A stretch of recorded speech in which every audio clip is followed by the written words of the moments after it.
Halo guys, Assalamualaikum warahmatullahi wabarakatuh. Ketemu lagi barengan aku Caca. Terima kasih untuk kalian yang sudah klik channel ini.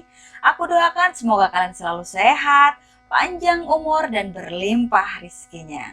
Video aku kali ini akan menceritakan alur dari film yang berjudul Malavita. Film yang mengisahkan tentang keluarga mafia ini sangat seru buat diceritain. Buat teman-teman yang suka dengan channel ini, jangan lupa untuk subscribe dan bunyikan loncengnya ya, biar teman-teman gak ketinggalan video baru yang akan tayang setiap hari jam 10 pagi. Langsung aja yuk, nonton bareng aku. Sejahat-jahatnya seorang ayah, ia tetap ingin memberikan yang terbaik bagi keluarganya. Giovanni Manzoni diperankan oleh Robert De Niro adalah seorang mantan bos mafia. Ia kini harus berpindah-pindah tempat dan berganti identitas karena seorang bos mafia saingannya yang bernama Don Lucas kini memburunya. Ia sangat dendam karena telah dikirim ke penjara. Bahkan ia memberi harga untuk kepala Manzoni $20 juta. Para pemburu bayaran berkeliaran mencarinya. Malam itu Rocco mengetuk sebuah rumah yang ia curigai adalah keluarga Manzoni. Saat itu keluarga itu sedang makan malam. Tanpa basa-basi ia langsung menghabisi keluarga itu. Manzoni kali ini harus berpindah rumah lagi. Keluarganya dalam program perlindungan saksi oleh FBI. Ia mencari sebuah alamat di sebuah kota kecil di Normandia. Manzoni bersama istrinya Maggie dan dua anaknya yang bernama Bella dan Warren kini menempati sebuah rumah tua dengan fasilitas yang sangat minim. Kini keluarga itu berganti nama menjadi keluarga Black. Untuk menyamarkan keluarganya, mereka bersikap normal seperti orang pada umumnya dan anak-anak mereka pun sekolah. Di hari pertama sekolah, Warren sudah dihajar oleh geng di sekolah itu, sedangkan Manzoni bukan diri dengan menjadi penulis. Sementara istrinya sibuk berbelanja di sebuah minimarket. Rupanya orang-orang di minimarket itu tidak menyukai orang Amerika, sehingga mereka pun membicarakan Maggie dalam bahasa Prancis. Maggie yang mengerti pembicaraan mereka pun marah dan membakar toko itu. Sementara sang ayah Manzoni berkenalan dengan tetangganya. Ia mengatakan bahwa ia seorang penulis yang sedang menulis kisah pendaratan tentara Amerika di Normandia. Dan ternyata sang tetangga jauh lebih paham akan hal itu. Sedangkan Bella, hari itu ia digoda oleh para playboy. Mereka pura-pura memberikannya tumpangan pulang ke rumah dan ternyata mengajaknya untuk berkencan di taman. Dan dasar anak mafia, ia tak kalah sadis dengan ibunya. Ia menghajar playboy itu dengan brutalnya. Galak ya, Re. Hari itu Stan, seorang FBI yang bertanggung jawab atas keselamatannya, berkunjung ke rumahnya. Ia menanyakan keadaan dan aktivitas mereka di hari pertama. Ia juga bertanya tentang Murad, seorang pedagang ikan yang dibunuh Manzoni hanya gara-gara udangnya yang ia beli kurang segar. Malam itu dalam tidurnya, Manzoni kembali teringat tentang Don Lucas, pria yang kini memburunya. Ia teringat bagaimana ia menyinggung orang itu hanya dengan tatapan matanya. Pagi harinya, Maggie mengeluh kepada Manzoni soal air ledeng yang keruh. Sementara di sekolah, Bella mulai jatuh cinta dengan guru pengganti matematika. Dan di saat tukang ledeng itu datang, seperti biasanya, ia pun dipukuli Manzoni sampai babak belur karena berusaha menipunya. Untuk mengenalkan diri kepada para tetangganya, Maggie mengundang mereka semua untuk pesta barbecue. Namun Bella sangat kecewa karena si guru matematika tidak datang. Sementara itu, Manzoni akhirnya berhasil menyelesaikan tulisannya dan mendapat sambutan luas dari masyarakat. Namun ternyata hal itu malah menjadi petaka baginya. Kalimat dalam tulisannya dikenali oleh Don Lucas. Di sisi lain, Manzoni belum mendapatkan air ledeng yang bersih. Hari itu ia menemui pejabat yang berwenang. Setelah lama menunggu, akhirnya tibalah gilirannya.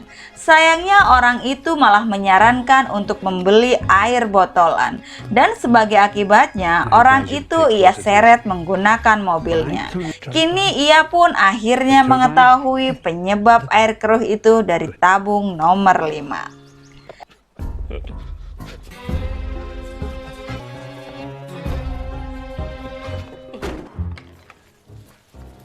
Setelah sampai di rumah, ternyata Stanley sudah menunggunya. Ia mengingatkan bahwa jika tulisannya tersebar, maka ia akan mati, karena gaya tulisannya sangat mudah dikenali. Dan benar saja, keesokan harinya, ia mendapat undangan untuk membahas sebuah film Amerika. Manzoni sekarang seorang penulis terkenal. Stanley yang terus memantaunya pun mengingatkannya untuk tidak datang ke acara tersebut. Tapi Manzoni tak peduli, ia bahkan kini menikmati profesi barunya. Sementara Don Lucas kini telah mengumpulkan orang-orang terbaiknya. Sedangkan Warren hari itu dipanggil kepala sekolahnya akibat kekerasan yang ia lakukan di sekolah. Sementara itu, pada hari yang sama Manzoni mengelabui penjaganya. Ia pergi untuk meledakkan tabung nomor 5, penyebab air keruh di rumahnya. Sementara Bella diputusin oleh Henry, si guru matematika. Bella sangat hancur karena ia sangat mencintai laki-laki itu dan ia telah memberikan segalanya. Hari yang ditunggu Manzoni akhirnya tiba. Meskipun filmnya tidak sesuai, tapi Manzoni sangat memahami kehidupan gangster. Ia bercerita dengan penuh gairah dan mendapat sambutan yang luar biasa dari para hadirin. Mendapat teguran dari kepala sekolah, membuat Warren memutuskan untuk pergi dan meninggalkan keluarganya. Setelah berpamitan dengan Bella kakaknya, Warren pergi ke stasiun. Ia hendak pergi ke Paris. Tetapi saat kereta datang, ia melihat wajah-wajah sangar yang ia ingat saat ia masih kecil. Warren pun segera menelpon keluarganya, namun sayang tak satu pun orang di rumahnya. Ayahnya sedang berdebat, sementara ibunya sedang berbelanja dan Bella sedang menangisi pacarnya. Ia hendak ingin bunuh diri. Sama seperti adiknya, saat itu Bella sedang menelpon Henry. Ia ingin berpamitan untuk melompat dari atas sebuah gedung.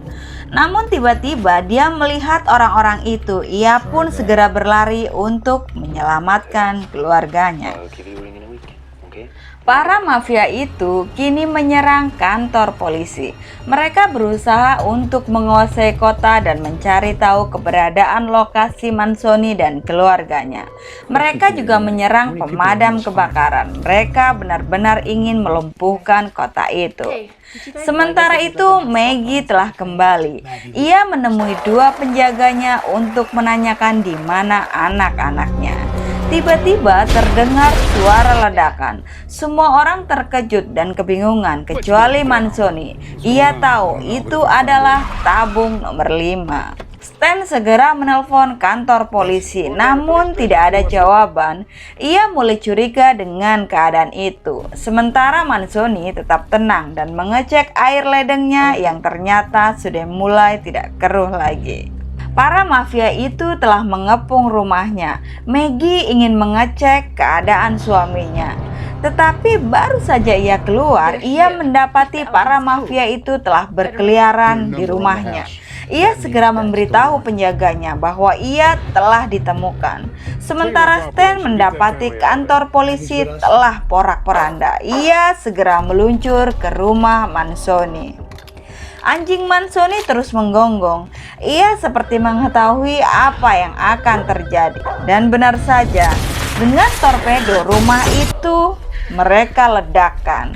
Maggie yang mengetahui suaminya ada di dalam berteriak histeris sehingga memancing para mafia itu ke tempat persembunyian mereka. Dan benar saja, seketika dua penjaga itu diberondong peluru. Bernie segera mengecek dan dia menemukan Maggie. Sesuai kesepakatan mafia bahwa sebelum membunuh Maggie, ia harus menodainya terlebih dulu. Dan pada saat dia mengeluarkan pistolnya, tiba-tiba Manzoni datang dan mencekiknya dari belakang. Kemudian Maggie pun langsung menusuk dada Bernie dengan pisau. Sementara itu, Bella dan Warren melumpuhkan mafia itu satu persatu.